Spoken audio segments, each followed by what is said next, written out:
మంచిది ప్రియులారా, ఈనాడు కన్న తండ్రి అయిన దేవుడిని మనందరం కూడా ఆత్మతోనూ సత్యంతోనూ ఆరాధించేటువంటి దినం కనుక కూడి వచ్చినటువంటి మీ అందరికీ నా హృదయపూర్వక వందనాలు తెలియజేస్తున్నాను.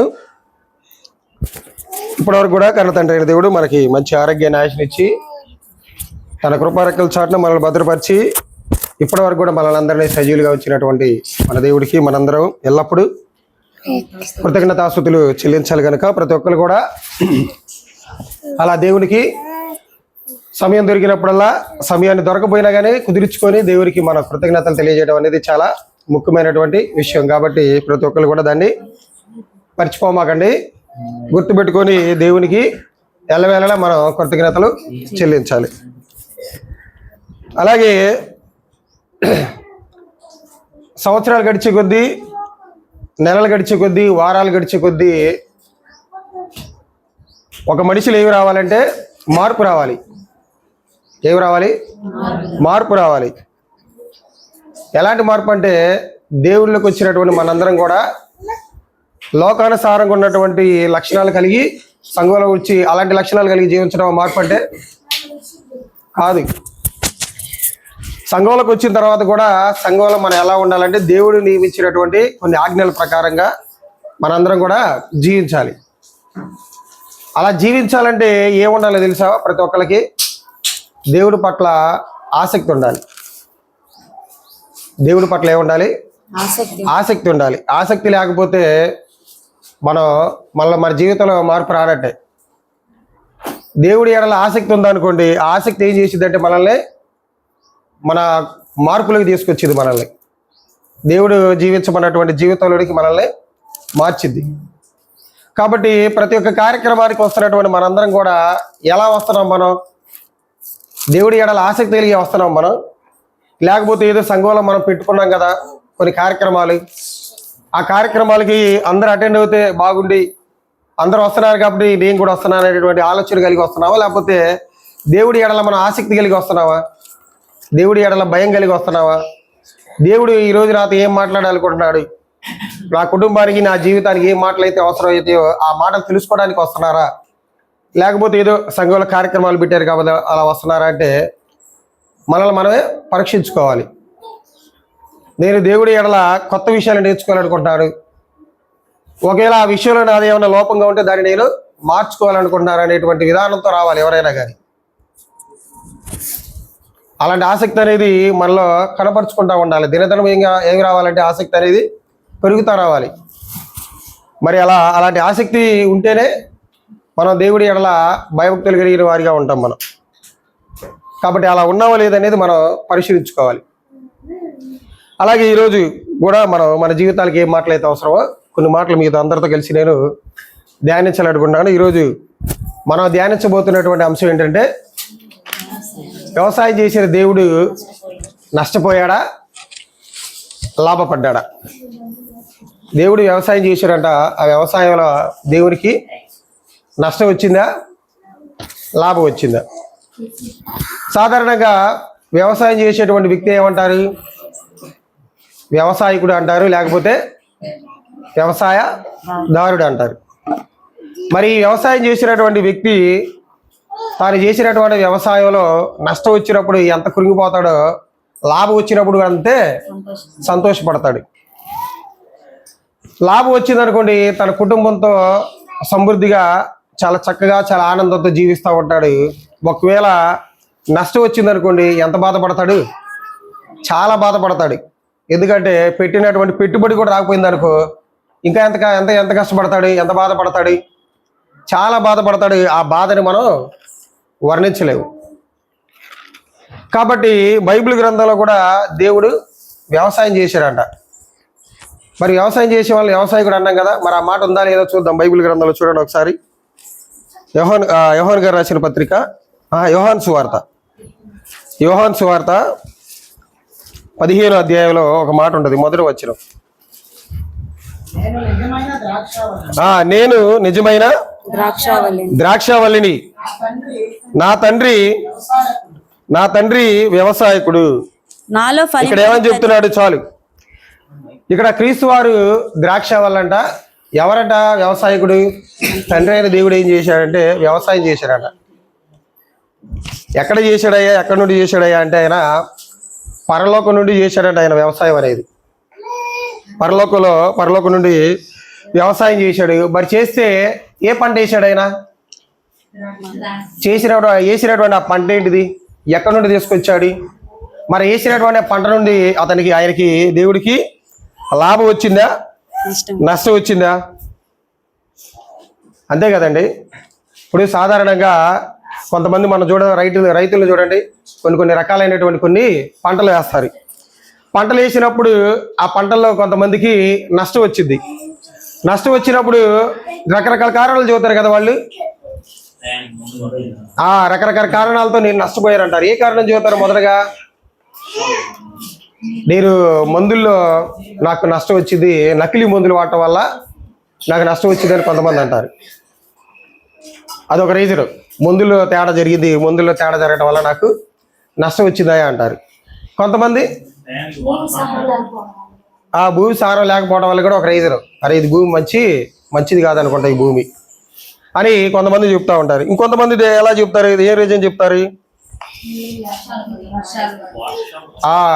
కొంతమంది ఏంటంటే దేనివల్ల నష్టపోయావంటే గిట్టుబాటు ధర లేదంటారు. కొంతమంది ఇంత పంట పండించానే కానీ గిట్టుబాటు ధర లేదు, అందుని బట్టి నష్టపోయారంటాడు. ఎందుకు రీసెంట్గా మీరు నిన్న మొన్న పేపర్ చదివారు లేదు, ఈనాడు పేపర్ మెయిన్ హెడ్లైన్లోనే వచ్చింది. అనంతపురం జిల్లాలో అంట వాళ్ళు పండించినటువంటి అరటి కాయలకి గెళ్ళకి సరైనటువంటి గిట్టుబాటు ధర లేకపోవడం వల్ల అంట ఆ అరటికాయలన్నింటి తీసుకెళ్ళి ఆ రైతు ఏం చేశాడంటే పందులకు పారేశాడంట. మెయిన్ హెడ్లైన్స్లోనే వేసాడు. ఎంత అంట? డజన్ రూపాయి అంట. అసలు ఆయన వేసినటువంటి ఆ పంటకి, ఆయన పెట్టినటువంటి ఆ పెట్టుబడికి, ఈడకు వచ్చినటువంటి గిట్టుబాటు ధరకి ఏమన్నా ఉందా? వాళ్ళు కల్పించినటువంటి ధర ఏమన్నా ఉందా? లేదు. సరే ఎంతో కష్టపడి, ఇంకొక రీజన్ చెప్తారు, ఇంత బాగా కష్టపడ్డామని సకాలంలో మళ్ళీ చేతకు వచ్చినటువంటి పంట రాగానే మళ్ళీ ఏం పడిద్ది? వర్షం పడిద్ది. అకాల వర్షాల కారణంగా దెబ్బతిన్నటువంటి రైతులు. ఇలా రకరకాలుగా చెప్తాడు రైతు, నేను ఈ రకంగా దెబ్బతిన్నానని. ఇంకొంతమంది ఏం చెప్తున్నారంటే అసలు విత్తనాల్లో కూడా ఏమొస్తున్నాయంట? నకిలీ విత్తనాలంట. ఇవి మంచి విత్తనాలు కాదు అని ఈ రకరకాలుగా ఏం చేస్తున్నారంటే వాళ్ళ యొక్క గోడుని, వాళ్ళ యొక్క నష్టాన్ని ఈ రకంగా చెప్తా ఉంటారు. ఈ రకంగా నేను నష్టపోయాను, ఈ రకంగా నేను ఇబ్బంది పడ్డానని చెప్తా ఉన్నారు. ఎందుకని ఇలా చెప్తున్నారంటే ప్రభుత్వం వీళ్ళని ఆదుకుంటుందా అంటే ఈ రైతుల్ని ఆదుకుంటుందా? ప్రభుత్వం ఆదుకోవట్లేదు. అసలు ₹1 కొనాల్సినటువంటి స్థితి ఎవరు కలిగించారంటే ప్రభుత్వం కలిగించింది. కానీ వస్తున్నటువంటి ప్రతి ప్రభుత్వం ఏమంటుంది? ఇది రైతుల ప్రభుత్వం, రైతులకి మేలు చేసే ప్రభుత్వం అంటున్నారే కానీ రైతులను పట్టించుకునే ప్రభుత్వం అంటే కాదు. సినిమా రేట్లు మాత్రం బాగా పెంచుతున్నారు. మనకి చోట్ల ప్రస్తుతం సమాజంలో మనకు కనబట్టలేదా? ఆ సినీ ఇండస్ట్రీ మొత్తం పోయి ఎవరు కలుస్తున్నారు? ఆ సీఎంని కానివ్వండి, అక్కడ ఉన్నటువంటి ఆ యొక్క రాష్ట్రానికి చెందినటువంటి వ్యక్తిని కానివ్వండి, ముఖ్యమంత్రి కలవంగా ఏం చేస్తున్నాడు అంటే పెంచుతున్నాడు. కానీ సగటు కష్టపడేటువంటి అంటే ప్రజల జీవనాధారానికి కష్టపడేటువంటి రైతుకి మాత్రం ప్రభుత్వం నుంచి ఎలాంటి గిట్టుబాటు ధర అనేది రావట్లేదు. మీకు తెలుసో లేదు, పంజాబ్ రాష్ట్రంలో ఉన్నటువంటి రైతులందరూ కూడా వాళ్ళ యొక్క వ్యవసాయం అంతా మానేసి కొన్ని 2-3 సంవత్సరాల క్రితం ఏం చేశారు తెలుసా? అందరు రోడ్ల మీదకి వచ్చి స్ట్రైకులు చేశారు. ఎందుకు? మేము పంటలు పండిస్తున్నాం, మా పంటకి తగ్గైనటువంటి రేటు మీరు ఇవ్వట్లేదు, మరి మేము పండించినటువంటి ఆ పంటకి మరి మాకు గిట్టుబాటు ధర లేకపోతే మేము ఎలా పండించగలమని కొన్ని రోజుల వ్యవధి కొలది వాళ్ళు ఏం చేశారు తెలుసా? అన్నం మానేశారు, కుటుంబాలు వదిలేశారు. అన్నాన్ని మొత్తాన్ని వదిలేసి ఏం చేశారు తెలుసా? వాళ్ళ పంజాబ్ రాష్ట్రంలో ఉన్నటువంటి రైతులు మొత్తం ఒకే మాట మీద ఉండి రోడ్ల మీదకి వచ్చేసి స్ట్రైకులు చేశారు. కరెక్ట్గా వాళ్ళు 1-2 నెలలు చేశారు అక్కడ స్ట్రైకులు. 2 నెలల తర్వాత అక్కడ కేంద్ర ప్రభుత్వం దిగి వచ్చి వాళ్ళతో మాట్లాడి వాళ్ళకి కావాల్సినటువంటి ఆ వెలుసుబాటుని ప్రభుత్వం అనేది ఏం చేసింది? కలిగించింది. ఇలా చూడండి, రైతు రకరకాలైనటువంటి విషయాలు ఏం చేస్తూ ఉన్నాడు? నష్టపోతూ ఉన్నాడు. అంతే కదండి. ఒకప్పుడు ఏమనేవాళ్ళు తెలుసా? వ్యవసాయం అంటే ఒకప్పుడు ఏమనేవాళ్ళు తెలుసా? పండగ అనేవాళ్ళు. ఇప్పుడు ఏమంటున్నారంటే దండగయ్య అంటున్నారు. దేనికి ఉపయోగం? ఇప్పుడు చూడండి మీరు, ఇది ఏ సీజన్? వరి సీజన్ కదా. వరి సీజన్ కాబట్టి చూడండి, ఎక్కడ పట్టినా వరి పొలాలు మనకి ఎక్కువగా పంటలన్నీ కనపడతాయి. ఇప్పుడు ఎక్కడ కనపడుతున్నాయి అసలుకి? మొన్నటి దాకా యూరియా బస్తాలు రేట్లు పెరిగిన యూరియా బస్తాల కోసం కొంత కొరత ఏర్పడింది.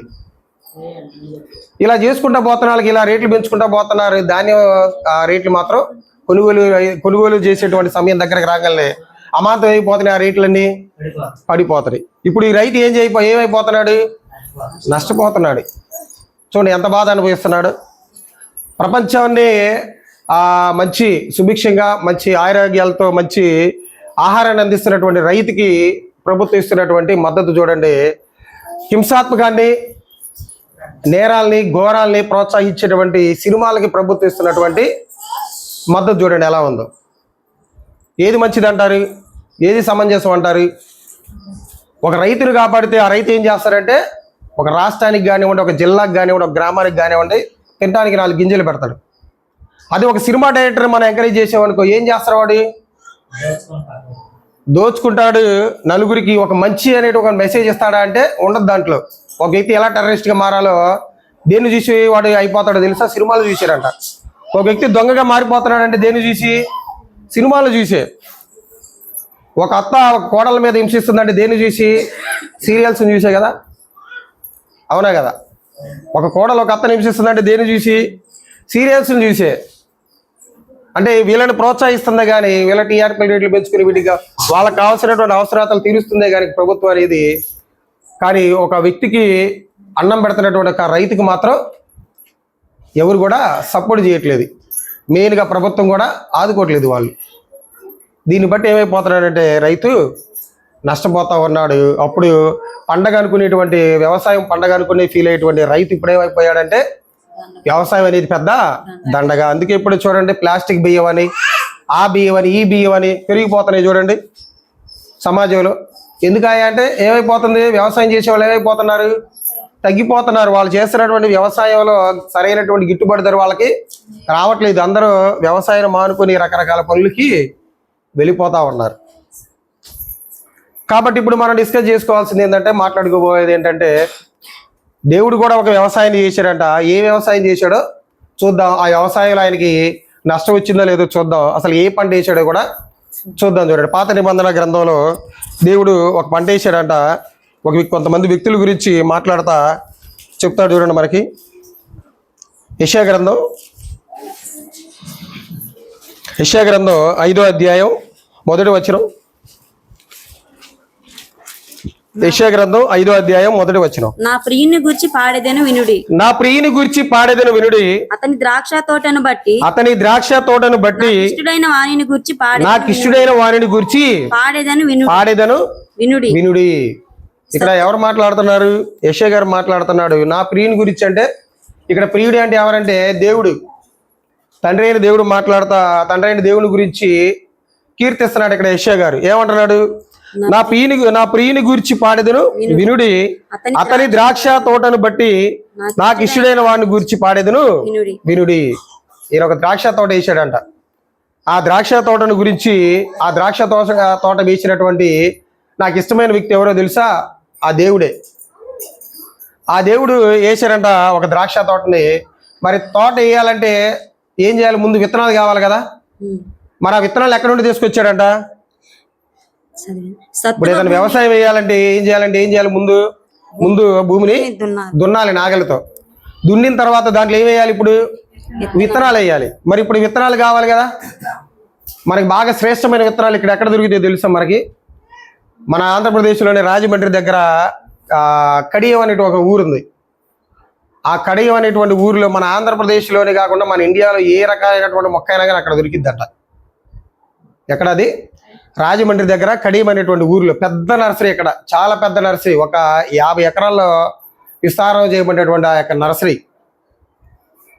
అక్కడ చాలా శ్రేష్టమైనటువంటి మొక్కలు దొరుకుతాయి అంట. ఏ రైతుకి కావాల్సినటువంటి మొక్కలైనా కానీ అక్కడ దొరుకుతాయి అంట. మన ఆంధ్రప్రదేశ్లోనే చాలా ఫేమస్ ప్లేస్ అది నర్సరీకి. అలాగే ఈయన కూడా ఇప్పుడు ఆ వేసినటువంటి ఆ ద్రాక్ష తోటని తీసుకొచ్చాడు. ఎక్కడ నుండి తీసుకొచ్చాడంట ఆయన చెప్తున్నాడు చూడండి మనకి. కీర్తనల గ్రంథంలో కనబడిద్ది. కీర్తనల గ్రంథం 80వ అధ్యాయం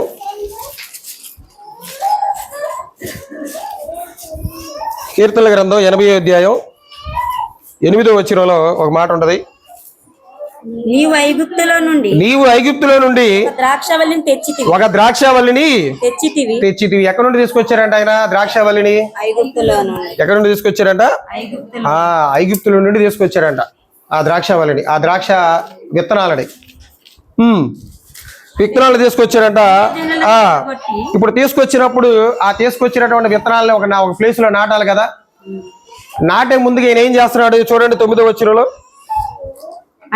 దానికి తగిన స్థలము సిద్ధపరిచితిని, దాని వేరు లోతుగా పారి అది దేశమంతటా వ్యాపించును. దాన్ని ఎక్కడ నుండి తీసుకొచ్చారంట? ఐగుప్తు నుండి తీసుకొచ్చారంట. ఆ తీగల్ని తీసుకొచ్చి ఎక్కడ ఎక్కడ ఎక్కడ నాటాడంట దాన్ని? ఆ యొక్క తీగల కోసం ఏం చేశాడంట? ఒక ప్రత్యేకమైనటువంటి ఒక స్థలాన్ని సిద్ధపరిచాడంట ఆయన. దేనికోసం? ఆ తెచ్చినటువంటి ఆ ద్రాక్ష తీగల్ని ఎక్కడ నాటడానికి తాను ఏర్పాటు చేసినటువంటి ఆ స్థలంలో నాటడానికి తీసుకొచ్చాడు ఆయన. నాటడానికి ముందు ఏం చేశాడు ఆయన? ఆ స్థలం మొత్తాన్ని సిద్ధపరిచాడు. మొత్తాన్ని అక్కడ ఉన్నటువంటి ఆ రాళ్ళు కానివ్వండి, రప్పలు కానివ్వండి, ఏదైతే ఉంటాయో అక్కడ ఉన్నటువంటి వాటన్నిటి మొత్తాన్ని ఏం చేశాడు? క్లీన్ చేశాడు. మనం కూడా అంతే కదా. ఇప్పుడు మనం వ్యవసాయం చేశారనుకోండి, మనం కానివ్వండి, మన తల్లిదండ్రులు కానివ్వండి, మన పూర్వీకులు కానివ్వండి, ఒక పొలంలో ఒక ఎకరం పొలంలో వరి నాటాలని ఏం చేయాలి? ఆ పొలం నిండా మొత్తం ముళ్ళు పొదలు కానివ్వండి, ముళ్ళ చెట్లు కానివ్వండి, రకరకాలు ఉన్నాయి అనుకోండి. వాళ్ళు ఏం చేస్తాడు? అవన్నీ శుభ్రం చేస్తాడు. ఏమన్నా రాళ్ళు ఉన్నా కానీ ఏం చేస్తాడు ఆయన? తీసేస్తాడు. తీసి నాగలితో ఏం చేస్తాడంటే ఆ నేల మొత్తాన్ని చదును చేస్తాడు. అదే కనబడి చూడండి. మళ్ళీ వద్ద ఇక్కడికి యెషయా గ్రంథానికి రండి. అదే ఉంటుంది చూడండి ఒకసారి. యెషయా గ్రంథం 5వ అధ్యాయంలో చూడండి. 4వ లైన్ చదవండి. 5వ అధ్యాయం 1వ వచనం 4వ లైన్. సత్తువ భూమి గల కొండ మీద నా ప్రియునికి ఒక ద్రాక్ష తోట ఉంది. సత్తు గల భూమి అంటే ఏంది? శ్రేష్టమైన భూమి, అది సారవంతమైనటువంటి భూమి. అలాంటి భూమిలో తీసుకొచ్చి ఆ ద్రాక్ష తోటని నాటాడంట. ఆయన దానిని బాగుగా త్రవ్వి రాళ్లను ఏరి అందులో శ్రేష్టమైన ద్రాక్ష తీగలను నాటించాడంట. చూడండి అంట ఎక్కడ నుండి తీసుకొచ్చాడంట? ఐగుప్తులో ఉన్నటువంటి ఆ ద్రాక్ష తీగలు తీసుకొచ్చాడు. తీసుకొచ్చి వాళ్ళ కోసం ఏం చేశాడు? ఒక స్థలాన్ని సిద్ధపరిచాడు. సిద్ధపరచక ముందు ఆ స్థలం ఎలా ఉందంట? రాళ్లతో రప్పలతో ఉందంట. ఆ రాళ్ళు రప్పలు ఉన్నటువంటి మొత్తాన్ని చెదరగొట్టేసి ఏం చేశారంట ఆయన? నాగలతో దున్ని ఆ యొక్క విత్తనాల మొత్తాన్ని ఏం చేశారంట? అక్కడ నాటించాడంట. మీకు అర్థమవుతుందో లేదో అసలు ఏంటి ఈ ద్రాక్ష తీగలేంటి, ఈ ద్రాక్ష వనం ఏంటి, ఈ ద్రాక్ష తీగలేంటి, ఈ సత్తుగలైనటువంటి భూమి ఏంటి అనేది మీకు అర్థమై ఉంటది కొంతమంది తెలిసిన వాళ్ళకి. ఇంతకుముందు అయితే ఎవరంటే వీళ్ళందరూ అదే 7వ వచనంలో చెప్తాడు చూడండి. యెషయా గ్రంథం 5వ అధ్యాయం 7వ వచనం. ఇశ్రాయేలు వంశము సైన్యములకు అధిపతియగు యెహోవా ద్రాక్ష తోట అంట. ఎవరంటే ఆ ద్రాక్ష తోట? ఇశ్రాయేలు అయినటువంటి జనాంగం. చదవండి కిందకి. యూదా మనుషులు ఆయనకి ఇష్టమైన వనము. ఇది ఎవరంటే ఆ ద్రాక్ష తీగలంటే ఇశ్రాయేల్ జనాంగమే. ఎవరంట వాళ్ళు? ఇశ్రాయేల్ జనాంగం, యూదా మనుషులు. వీళ్ళందరినీ తీసుకొచ్చి ఎక్కడ నాటాడు? ఇప్పుడైనా సారవంతమైనటువంటి భూమి. ఏంటిది ఆ భూమి అంటే? కనాన్లో తీసుకొచ్చి వాళ్ళని పెట్టాడు. కనాన్లో పెట్టేటువంటి క్రమంలో అక్కడ ఎవరున్నారు? చాలా మంది జనాంగం ఉన్నారు. అవే రాళ్ళు. వాళ్ళు ఎవరు? పెరజీలు కానివ్వండి, కుత్తీలు కానివ్వండి, అమ్మోరీలు కానివ్వండి, వీళ్ళందరూ దేనిగా పోల్చాడంటే దేవుడు రాళ్ళగా పోల్చాడు. ఇప్పుడు వీళ్ళకి నాటాలి కదా. ఇక్కడ నాటాలంటే అక్కడ రాళ్ళు ఉంటే నాటుతాయా? విత్తనం పండిద్దా? పండదు. ఏం చేశాడు దేవుడు? వాళ్ళని మొత్తాన్ని తన బలంతో ఏం చేశాడు? అక్కడ ఉన్నటువంటి వాళ్ళందరినీ కూడా వెళ్ళగొట్టాడు. ఎవరి కోసం? ఇజ్రాయిల్ వారి కోసం. వీళ్ళ నుంచి ఏం కావాలని కోరుకున్నాడు? శ్రేష్టమైనటువంటి ద్రాక్ష తోట వేసినటువంటి వ్యక్తి వాటి నుంచి ఏం కావాలని కోరుకుంటాడు? మంచి ఫలాలు కావాలని కోరుకుంటాడు. అంతే కదా. మనం ఏదైనా పంట వేసామనుకోండి, ఆ పంట నుంచి ఏం కావాలని కోరుకుంటాం? మనం ఫలాలు కావాలని కోరుకుంటాం. ఒక మిర్చి తోట వేసామనుకో, మిరప తోట వేసామనుకో, మిరప విత్తనాలు మొక్కలు నాటిన తర్వాత దాంట్లో నుంచి ఏం వస్తాయి? మిరపకాయలు వస్తాయి కదా. మొదటిగా పూత వచ్చింది. ఆ పూత నుండి ఏమొచ్చింది? కాయ వచ్చింది. అలాగే పత్తి విత్తనాలు నాటామనుకో, పత్తి విత్తనాల నుంచి కూడా ఏమొచ్చింది? దాన్ని ఉద్దేశించే కదా మనం నాటేది. దేవుడు కూడా ఏం చేశాడంటే దాన్ని ఉద్దేశించే అక్కడ ఐగుప్తులో ఉన్నటువంటి ఆ విత్తనాలని, ఆ ద్రాక్ష తీగలుగా పిలువబడుతున్నటువంటి ఆ యొక్క ఇజ్రాయెల్ జనాంగాన్ని తీసుకొచ్చి ఎక్కడ నాటాడు? ఈ కనాన్ అనేటువంటి ప్రదేశంలో నాటాడు. వాడికి ఎవరైతే ఎగరెస్ట్గా ఉన్నారో, ఆ ప్లేస్కి ఎవరైతే ఎగరెస్ట్గా ఉన్నారో వాళ్ళందరినీ ఏం చేశాడు? దేవుడు పీకి పారేశాడు. వాళ్ళకి ఒక శ్రేష్టమైనటువంటి ఒక భూభాగాన్ని ఇచ్చాడు. భూభాగాన్ని ఇచ్చినప్పుడు మరి ఆ విత్తనాలు విత్తిన తర్వాత వాటి నుంచి ఒక మంచి ఫలాలు రావాలి కదా. ఫలాలు కోరుకోవాలని దేవుడు కొంత సమయం ఆగిన తర్వాత ఏం వచ్చినాయంటే వాళ్ళ దగ్గర నుంచి ఏం వచ్చినాయంటే చెప్తారు చూడండి అక్కడే. చూడండి రెండో వచ్చిన కాడ చదవండి. ఆయన దానిని బాగుగా త్రవ్వి రాళ్లను ఏరి అందులో శ్రేష్టమైన ద్రాక్ష తీగలను నాటించెను. దాని మధ్యను బురుజు ఒకటి వేయించి ఆ ద్రాక్ష తొట్టిని తొలిపించరు. ఆ యొక్క ఆ బురుజు అంటే ఏంటంటే ఒక ప్రహరీ గోడ కట్టించాడు ఆయన. ప్రహరీ గోడ అంటే ఏంటంటే ఆయన ఒక రక్షణ పెట్టాడు అక్కడ. నిజంగా గోడ కట్టడం కాదు, అది ఆయన రక్షణ పెట్టాడు. ఎందుకంటే అప్పటి కాలంలో ఇజ్రాయెల్ జనాంగాన్ని దేవుడు తోడుగా ఉన్నటువంటి ఇజ్రాయెల్ జనాంగాన్ని చూస్తే చుట్టుపక్కల ఉన్నటువంటి దేశాలన్నిటికీ దడబుట్టింది. వాళ్ళ దేశం మీదకి రావాలన్నా కానీ ఆ ఆలోచన కూడా వచ్చేది కాదంట, దేవుడు వాళ్ళకి తోడుగా ఉన్నంత కాలం. అలాంటి వ్యక్తులు ఎలా మారిపోయారు చూడండి. అలా దేవుడు రక్షణగా ఏర్పాటు చేసినటువంటి, అంత ప్రేమగా ఆప్యాయంగా చేసినటువంటి ఆ ద్రాక్ష తోట నుంచి కొన్ని ఫలాలు రావాలని కోరుకున్నప్పుడు ఆయన ఏం కనబడి అంటే అతనికి చూడండి, ఆయనకి ద్రాక్ష పండ్లు ఫలింపవలనని ఎదురు చూచుచుండేను గాని అది కారు ద్రాక్షలు కాచెను. చూడండి, ఏ ద్రాక్ష కావాలనుకున్నాడు ఆయన? శ్రేష్టమైన తీగలు వేసాడు, కానీ ఆ శ్రేష్టమైన తీగల్లో నుంచి ఏమొచ్చినాయి? కారు ద్రాక్షలు వచ్చినాయి, చేదు ద్రాక్షలు వచ్చినాయి, ఉపయోగం లేనటువంటి ద్రాక్ష పళ్ళు వచ్చినాయి. అవునా కదా? ఇప్పుడు మనం కూడా ఒక రైతు పంట వేసాడు అనుకోండి, మిరప పంట వేసాడు, పత్తి పంట వేసాడు అనుకోండి, ఎంతకాలం చూసినా ఆ పంట మొక్క పెరుగుతుంది కానీ దాంట్లో నుంచి పూత వస్తుంది, కానీ విత్తనం రాకపోతే రైతు యొక్క బాధ ఎలా ఉంటది? కాయలు రాకపోతే ఆ వ్యక్తి యొక్క బాధ ఎలా ఉంటది? చాలా బాధపడతాడు ఆయన. అవునా కదా? చాలా బాధపడతాడు, కుమిలిపోతాడు. ఏంది ఎన్నేళ్ళు చూసినా కానీ ఏంది కాయలు రాకుండా అంతే ఉంది. అలా చూసి కొన్ని రోజుల తర్వాత ఆ ఆకు కూడా ఎండిపోయింది అనుకో, ఆ పుట్టినటువంటి ఆ యొక్క మొక్క కూడా ఏమైపోయింది? ఎండిపోయి కింద పడిపోయింది అనుకో, ఎలా ఉంటుంది ఆ రైతుకి? చాలా బాధగా ఉంటుంది, చాలా ఇబ్బంది పడతాడు, చాలా బాధపడతాడు అని తన యొక్క బాధను ఏం చేస్తున్నాడు అంటే దేవుడు వ్యక్తపరుస్తా ఉన్నాడు. అయ్యో, నేను ఎంతో శ్రేష్టమైనటువంటి తీగలు తీసుకొచ్చాను, కానీ ఇక్కడికి వచ్చేసరికి ఏమైపోయినాయి? పాడైపోయినాయి. నేను ఈ దేవుడు ఏం కావాలని కోరుకున్నాడంటే శ్రేష్టమైనటువంటి తీగలు కావాలని కోరుకున్నాడు, కానీ వాళ్ళు ఏం కనబడ్డాయి? కారు ద్రాక్షలు కనబడ్డాయి. ఏంటి దీనికి రీజన్ ఏంటి? కారు ద్రాక్షలు రావడానికి గల రీజన్ ఏంటి? ఎందుకు కారు ద్రాక్షలు వచ్చినాయి? ఏం కావాలని కోరుకున్నాడు? వాటి నుంచి శ్రేష్టమైనటువంటి ద్రాక్ష తీగలు కావాలని కోరుకున్నాడు, కానీ వాటి నుంచి ఏమి వచ్చినాయి అంటే కారు ద్రాక్షలు వచ్చినాయి అంట. ఎందుకు అలా వచ్చినాయి అంటే కింద చెప్తాడు చూడండి. ఎక్కడంటే న్యాయం తీర్చమని అడుగుతాడు చూడండి అక్కడ మనకి. 4వ వచనం చదవండి. నేను నా ద్రాక్ష తోటకు చేసిన దానికంటే మరేమి దానికి చేయగలను అంటే చూడండి, ద్రాక్ష తోటకి ఏ అవసరమో అది ఇచ్చాడు ఆయన. ఒక రైతు తన తోటకి ఏవైతే అవసరాలు ఉంటాయో అవసరాలు మొత్తం కూడా తీర్చేసాడు ఆయన. ఈయన కూడా ఏం చేశాడు? దేవుడు కూడా ఆ ద్రాక్ష తోటకు కావలసినటువంటి మొత్తాన్ని, వాటర్ కానివ్వండి,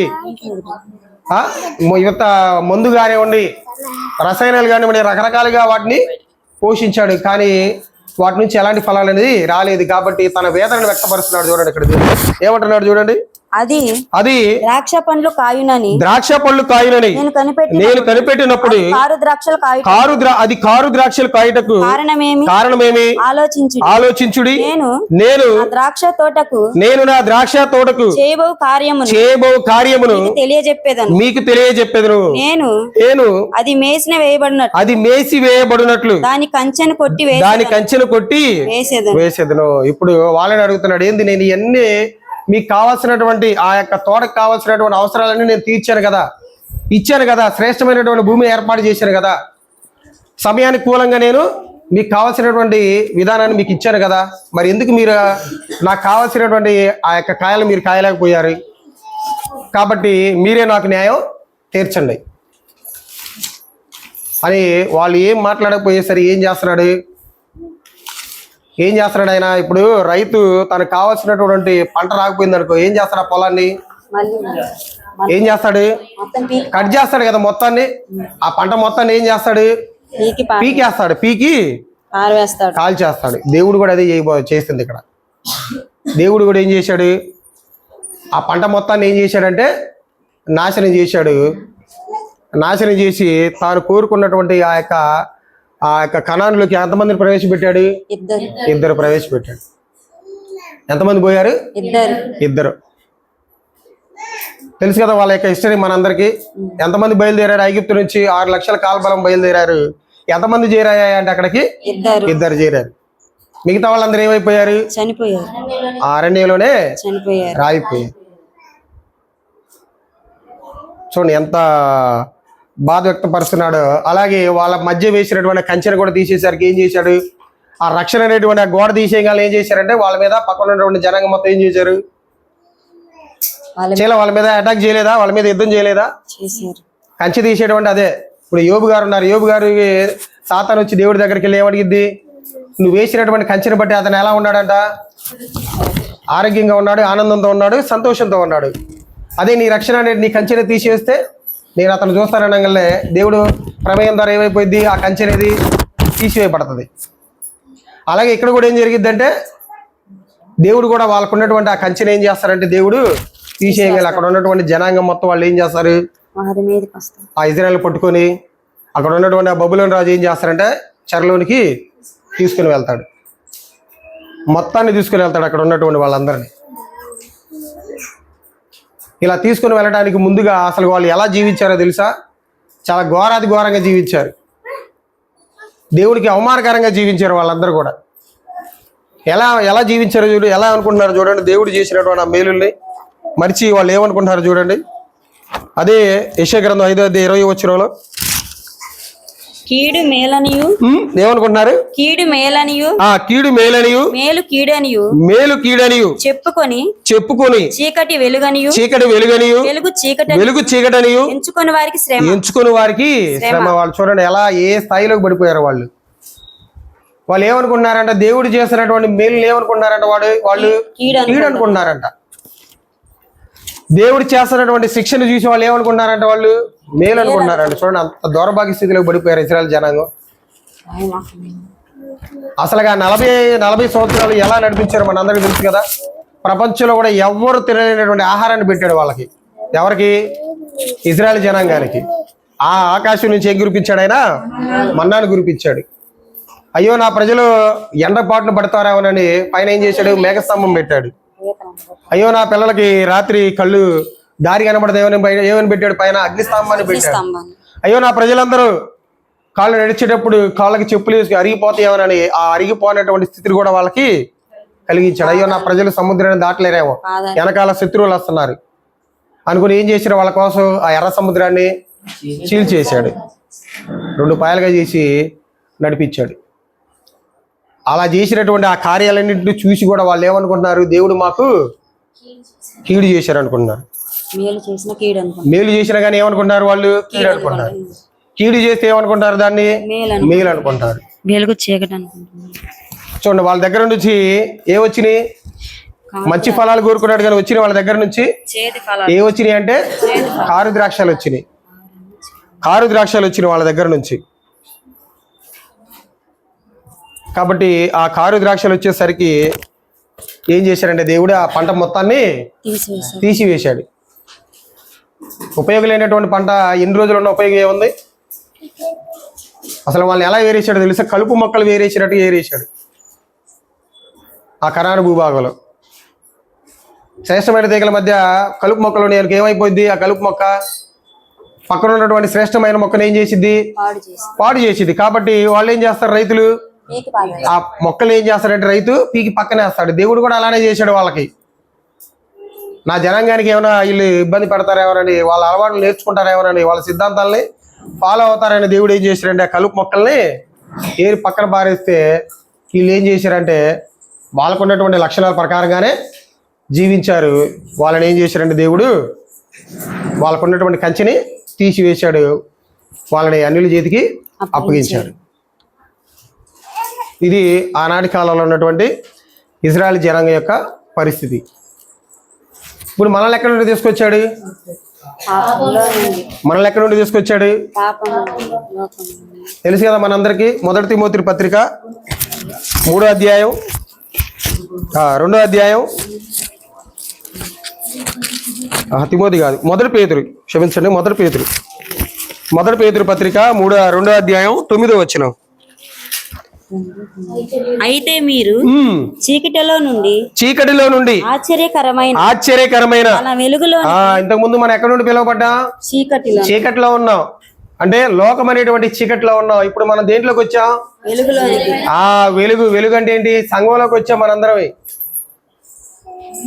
లోకం అనేటువంటి ఆ యొక్క చీకటిని వదిలేసి ఇప్పుడు మనం ఎక్కడికి వచ్చామయ్యా అంటే వెలుగు అనేటువంటి యొక్క సంఘంలోనికి మనందరం వచ్చాం. వచ్చినటువంటి మనందరం కూడా ఎవరో తెలుసా? దేవుని యొక్క వ్యవసాయమే. చీకటిలో నుండి వెలుగులోకి వచ్చినటువంటి మనందరం కూడా సంఘం అనేటువంటి వెలుగులో మనం కొనసాగుతున్నటువంటి మనందరం కూడా ఎవరో తెలుసా? దేవుని యొక్క వ్యవసాయం. అదే అంటారు చూడండి పౌలు గారు మొదటి కొరింథీయులకు రాసిన పత్రిక 3వ అధ్యాయం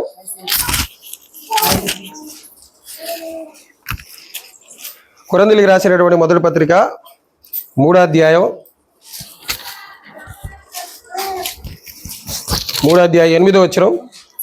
నాటువాడును నీళ్లు పోయివాడును ఒక్కడే, ప్రతివాడు తాను చేసిన కష్టము కొలది జీతము పుచ్చుకొనును.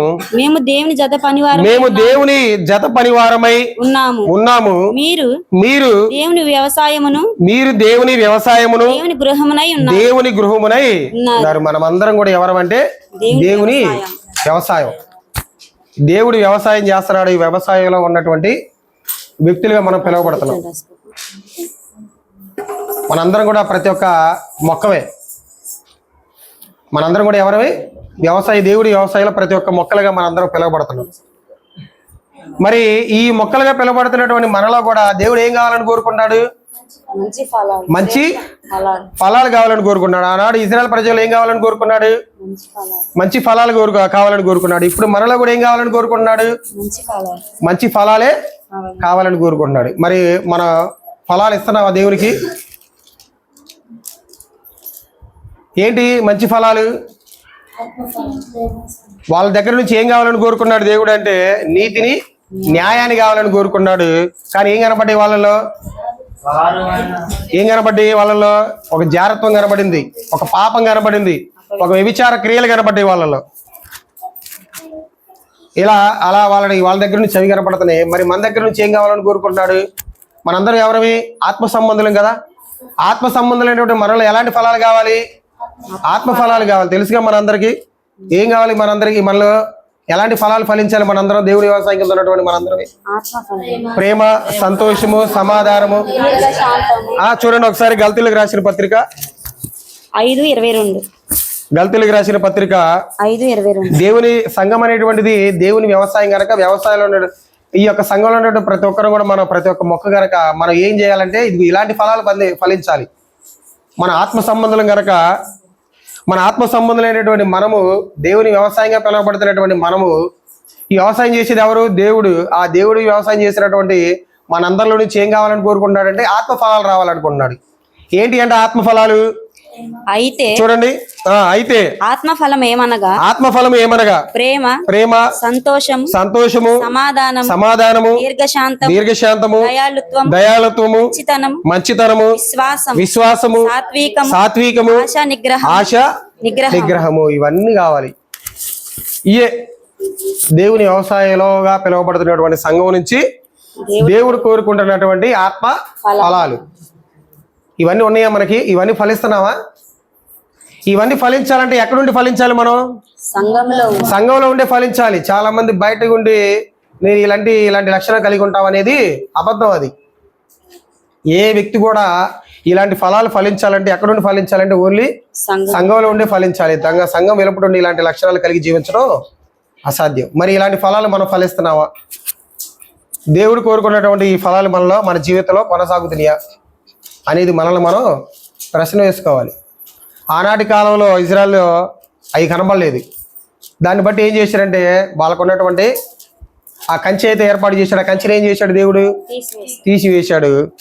ఈరోజు మనం కూడా దేవుని వ్యవసాయంగా పిలబడుతున్నటువంటి మనలో నుంచి కూడా ఈ ఫలాలు రావాలని దేవుడు కోరుకుంటున్నాడు. ఈ ఫలాలు రాకపోతే దేవుడు ఏం చేస్తాడు? మనల్ని కూడా ఏం చేస్తాడంటే తీసివేస్తాడు. ఎలాంటి చెట్టుగా ఉన్నాం మనం? అంజూరపు చెట్టులాగా ఉన్నామా? సరే, ఇది చదువుకున్నాం కదా మనం. మత్తయి సువార్తలో అంజూరపు చెట్టుని చూసి దేవుడు ఏమంటాడు? దీన్ని 3 సంవత్సరాలు వెతికినా కానీ దీనిలో నుంచి ఎలాంటి ఫలాలు రాలేదు. ఎందుకు? దీనివల్ల ఉపయోగం తీసి పారేయమన్నప్పుడు ఎవరు వస్తాడు ఎదురుగా? యేసుక్రీస్తు వారు వస్తాడు. ఏమని? దేవుడు తండ్రి ఒక 3 సంవత్సరాలు చూసే కదా, నా ముఖం చూసి 1 సంవత్సరం చూడు. ఆ 1 సంవత్సరం చూసిన తర్వాత దీంట్లో నుంచి ఫలాలు రాకపోతే తీసేయంటాడు. మరి ఫలాలు వచ్చేంత విధంగా మనం ప్రయత్నం చేస్తున్నావా? మన భక్తి జీవితంలో అందరు ఫలించాలా? కొందరు ఫలించాలా? పురుషులు మాత్రం ఫలించాలా? స్త్రీలు ఫలించకూడదా? పురుషులు ఫలించాలి, స్త్రీలు ఫలించాలి. అదే దేవుని యొక్క గొప్ప వ్యవసాయం. మరి ఇజ్రాయెల్ కాలంలో వ్యవసాయం చేశాడు దేవుడు, నష్టపోయాడా? నష్టపోయాడు. ఇప్పుడు మన కాలంలో కూడా దేవుడు ఏం చేస్తున్నాడు? వ్యవసాయం చేస్తున్నాడు. మరి మనం దేవుడిని నష్టపరిచే విధంగా ఉన్నామా? మనం ఈ ఫలాలు లేకుండా ఉన్నాం అనుకో, మనం కూడా ఏం చేసినట్టు? దేవుణ్ణి మన విషయంలో కూడా దేవుడు ఏమైపోయినట్టే? నష్టపోయినట్టే. మరి నష్టపోయేటువంటి స్థితిలో ఎవరికి వాళ్ళు మనం ప్రశ్న వేసుకోవాలి. నేను ఈ ఫలాలు ఫలిస్తున్నావా? ఫలిస్తే దేవుడిని నేను లాభం తెచ్చే విధంగా ఉన్నాను.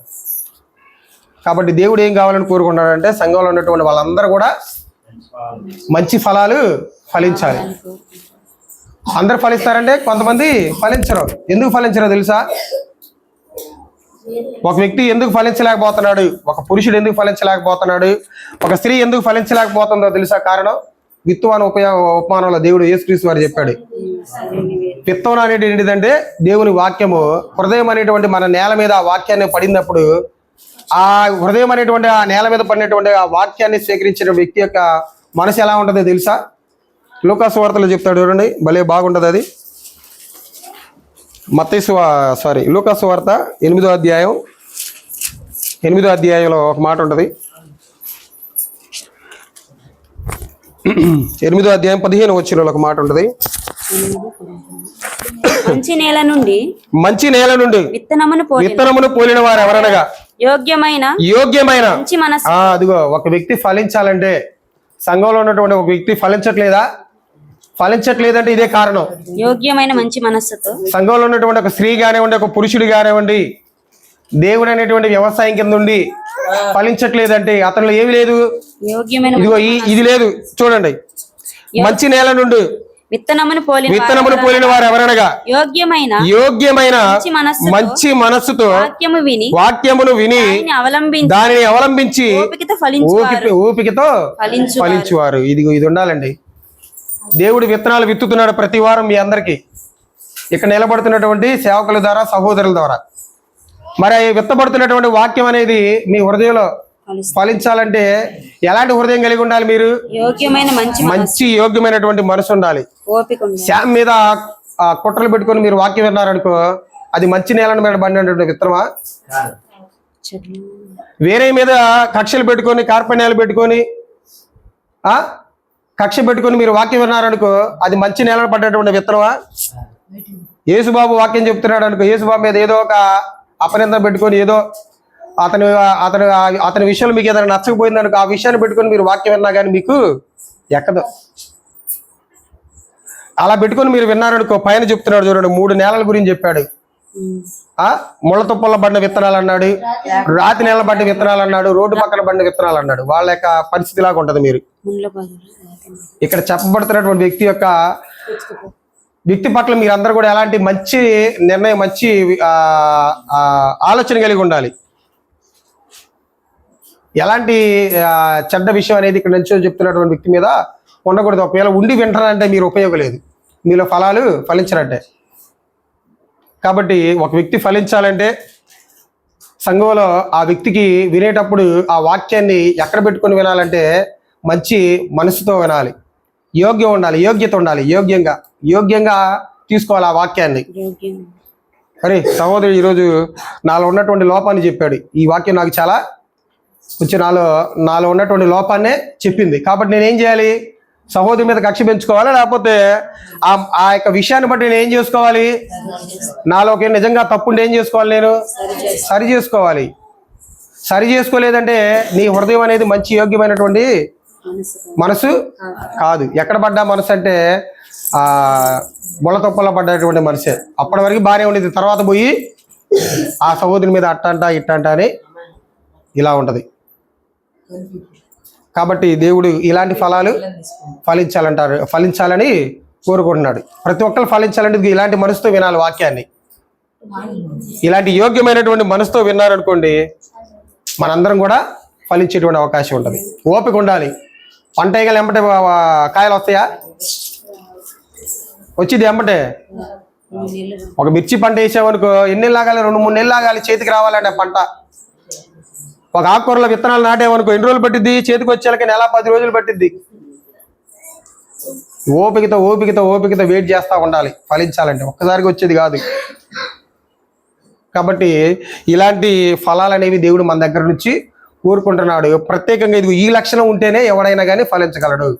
చెప్పినటువంటి వాక్యాన్ని యోగ్యమైనటువంటి మంచి మనసుతో స్వీకరించి దాన్ని ఏం చేయాలి? అవలంబించాలి. ఏం చేయాలంటే పాటించాలి. పాటించకుండా ఆ సహోదరులు చెప్పుకుంటానే పోతారు, మన పని మనదే. యథారాజా అలా ఉండకూడదు. చెప్తానే ఉంటారులే, మనకు కాదులే, ఈ చెవితో ఏంటో ఈ చెవితో వదిలేయటం. అలా ఉంటే మన యోగ్యమైనటువంటి మంచి మనసుతో విన్నట్టు కాదు. కాబట్టి ఇప్పుడైనా కానీ మన కళ్ళు తెరుచుకుందాం. ఇప్పటికి కూడా ఆనాడు దేవుడు ఇజ్రాయెల్ ప్రజలు ఎలాగైతే బాధ పెట్టారో, దేవుడిని ఎలాగైతే ఆయన చేసినటువంటి వ్యవసాయాలు ఆయన నష్టాన్ని సవి చూశాడో, మరి ఇప్పుడు కూడా మనం నష్టపడదామా? నష్టం చేకూరుద్దామా? దేవుడికి మంచి ఫలాలు ఫలిద్దామా దేవుడి కోసం? ఆత్మ ఫలాలు అనేవి. ఒకవేళ నీళ్ళు ఆత్మ ఫలాలు లేకపోతే పైన చెప్పిన ఫలాలు ఉంటాయి. కారు ద్రాక్షలు అంటే అయ్యే పైన చెప్పినయే. దేవుడు ఇజ్రాయెల్లో కోరుకున్న ద్రాక్ష ఫలాలు కింద, కానీ వాళ్ళు ఏం ఫలించారు? పైన ఉన్నాయి. తెలుసు కదా, అదే గలతీ పత్రికలోనే చదవద్దులే, తెలుసు మీ అందరికి. అవి అలాంటి ఫలాలు ఫలిస్తున్నట్టే. ఆత్మ ఫలాలు ఫలించిన వ్యక్తి పైన చెప్పినటువంటి శరీర కార్యాలు ఉన్నటువంటి ఆ కార్యాల ప్రకారంగా ఉన్నట్టే. కాబట్టి ప్రతి ఒక్కరు కూడా ఏం చేస్తూ ఉండాలంటే సంఘంలో ఫలిస్తూ ఉండాలి, ఆత్మ ఫలాలు ఫలించాలి. అలా ఫలించినప్పుడే దేవుడు దీన్ని కొట్టేసి మనం ఏం పడతాం, మన విషయంలో ఎలా ఉంటాడంటే లాభం వచ్చింది. ఆయనకి ఏమొచ్చింది? లాభం వచ్చింది. లేకపోతే ఆత్మ ఫలాలు మన దగ్గర నుంచి రాకపోతే ఇప్పటికి కూడా దేవుడు ఏమైపోతున్నాడు? మన విషయంలో నష్టపోతానే ఉన్నాడు. మరి మనం దేవుణ్ణి నష్టపరిచే వారిగా ఉన్నావా, లాభం చేకూర్చే వారిలాగా ఉన్నావా అనేటువంటి విషయాన్ని మనందరం కూడా ఆలోచించుకోవాలి. కాబట్టి చివరిగా మరి ఒక మాట చూసుకొని ముగించుకుందాం. చూడండి, యోహాన్ రాసిన పత్రికలోనే, యోహాన్ గారి సువార్తలోనే 15వ అధ్యాయం 8వ వచనంలో ఒక మాట ఉంటుంది. చూడండి,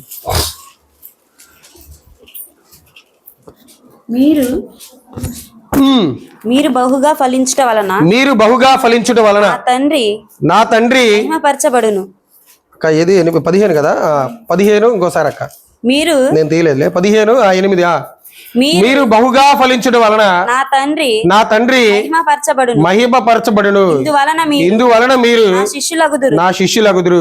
అది చూడండి, మనం బహుగా ఫలించడం వల్ల ఎవరు మహిమపరచబడతారంట? తండ్రి అయిన దేవుడు మహిమపరచబడతారంట.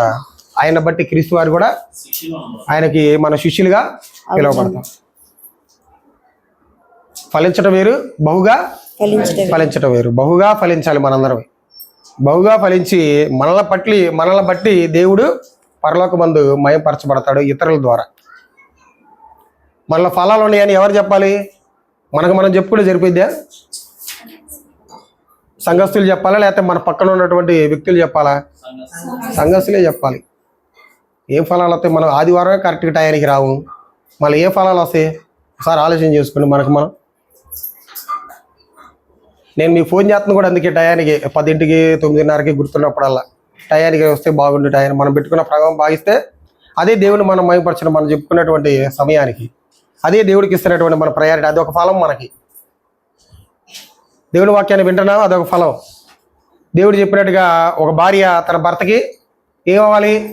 లోబడుతుందా? లోబడుతుంటే స్త్రీలో నుంచి ఏమొస్తున్నట్టు ఒక ఫలం ఫలిస్తున్నట్టే. పురుషుడు కూడా దేవుడు ఏం చెప్పాడు? పురుషుడిని ఏం చేయమన్నాడు? తన భార్యని ప్రేమించమన్నాడు. ప్రేమిస్తే పురుషుల్లో మనలో ఒక ఫలం ఫలించినట్టే. మన భార్య భర్తల ఎడల ఒకరి ఎడల ఒకరు ప్రేమ చూపించుకుంటా ఉండాలి. సంతోషం, సమాధానం, దీర్ఘశాంతం, దయాళుత్వం, ఆశయ నిగ్రహం ఇవన్నీ చూపించుకుంటా వస్తే ఇవే ఆత్మఫలాలు. ఇవే దేవుడి నుంచి మనకి, దేవుడు మన దగ్గర నుంచి కావాలని కోరుకుంటుంది. దీన్ని బట్టి దేవుడు ఏమైపోతాడంటే మహిమపరచబడతాడు. కాబట్టి ఇప్పుడు దాకా చెప్పబడినటువంటి మాటలు అనేవి మీ హృదయంలో ఫలించి అభివృద్ధి చెంది అనేకులకి మనందరం కూడా మాదిరికరంగా మనందరం జీవించాలని మనస్ఫూర్తిగా కోరుకుంటూ, నన్ను నేను హెచ్చరించుకుంటూ మీ అందరూ హెచ్చరిస్తూ నా మాటలు ముగిస్తున్నాను. మీ అందరికీ నా వృత్తిపూర్వక వందనాలు.